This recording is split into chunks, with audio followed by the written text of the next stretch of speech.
என்னப்பா கணேசா, ஹரஹர சங்கர ஜெய ஜெய சங்கர, ஹரஹர சங்கர ஜெய ஜெய சங்கர, காஞ்சி வாசாய் வித்மகே சாந்தஸ்வரூபாய தீமகி தன்னோ சந்திரசேகரேந்திர பிரச்சோதயாத். நடமாடும் தெய்வம் அவர் இருந்த போதும் சரி, இந்த நிமிஷம் வரைக்கும் அவர் நிகழ்த்தி காட்டி கொண்டிருக்கிற அனுபவங்கள் எல்லாம் பார்த்துட்டு இருக்கோம். அந்த வரிசையில் இன்னைக்கு பெரியவா ஸ்ரீமடத்தில் தான் இருக்கார், காஞ்சிபுரத்தில். அப்போ ஒரு வைஷ்ணவ மாமி தினம் பெரியவாளை பார்க்க வரா. ஆனால் அந்த சமயத்தில் பெரியவா மௌன விரதத்தில் இருக்கார், பார்க்க முடியல, பேச மாட்டார். அவர் என்ன பண்ணுறது, டெய்லி 10 நாள் ஆயிடுத்து மாமி வந்துட்டுருக்கா. ஆனால் பெரியவா விரதத்திலேயே தான் இருந்துட்டுருக்கா. 11ஆம் நாள் திரும்பி வந்துட்டா. அன்றைக்கி பெரியவா பேச ஆரம்பிச்சுட்டார். பக்கத்தில் இருந்த ஒரு தொண்டரை கூப்பிட்டார். வெளியில் ஒரு வைஷ்ணவ மாமி காத்துட்டுருக்கா. அந்த மாமி மகா பதிவிரத்த. தினம் விடிகாலம்புற ஆற்று வாசலை பெருக்கி மூழ்கி கோலம் போடுறதுக்கு மட்டும்தான் அவள் வெளியில் வருவோம். மற்றபடி ஆற்றுக்குள்ளேயே தான் இருப்போம். யாரும் அவளை பார்க்க முடியாது.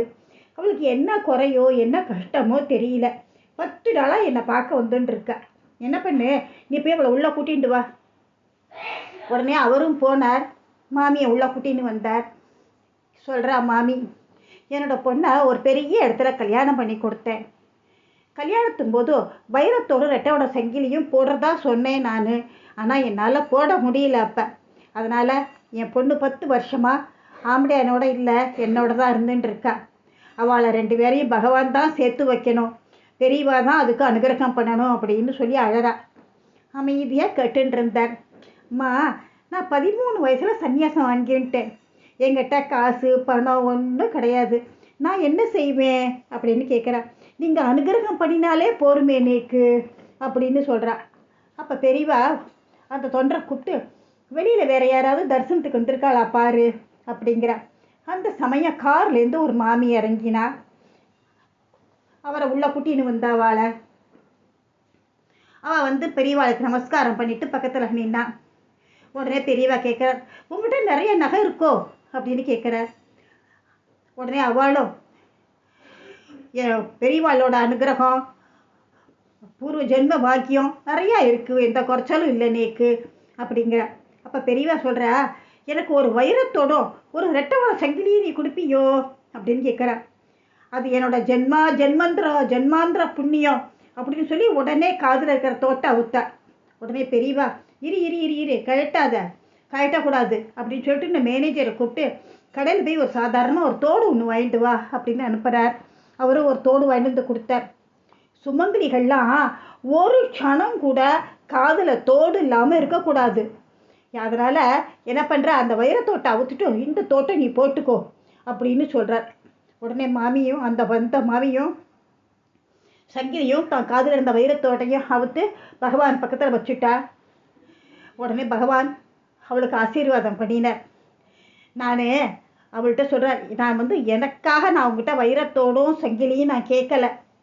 அங்கே நிற்கிறாளே ஒரு மாமி, அவளுக்காக தான் கேட்டேன். உன் கையாலேயே அது அவள்கிட்ட கொடு.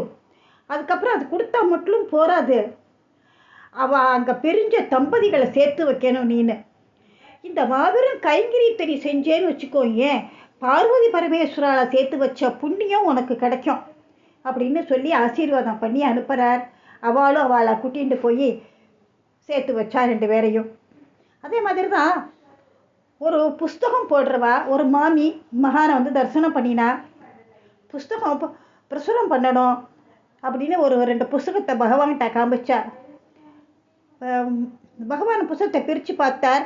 ரொம்ப நன்னா இருக்குது, தரமான புஸ்தகமாக தான் இருக்குது, நல்லா வியாபாரம் ஆறுதா அப்படின்னு கேட்டார். கொஞ்ச நாள் ஆச்சு பேசின்னு இருந்தா. கிளம்பிட்டா. கிளம்புறபோது பார்க்குறா கையில் பர்ஸு இல்லை, ஊர் திரும்பணும், காசு கிடையாது, ரொம்ப சங்கடம். இந்த பரிதாப நிலையா பகவானுக்கு தெரியாமல் இருக்குமா? அப்போ உடனே ஸ்ரீமடத்துலேருந்து ஒரு ஆள் ஓடி போய் மாமியை கூட்டின்னு வந்தான். வந்த உடனே அவருக்கு அவள் கையில் கொஞ்சம் பைசா கொடுத்தார். இந்த பணத்தை நீ வச்சுட்டு இதுக்கு 2 புஸ்தகம் எனக்கு அனுப்பி கொடு அப்படின்னு சொல்லிட்டார். என்ன சமயோஜித அருள்! யாருக்கு என்ன வேணும் எப்போ வேணும்னு பார்த்து கொடுக்குறார் காமதேனுவே தான் அவர். மகாபெரிவாளோட உருவில் இருக்கிறத கண்டு பகவான் அப்பப்பா சொல்லி மாளாது மகா பெரிவாளை பற்றி. நன்றி.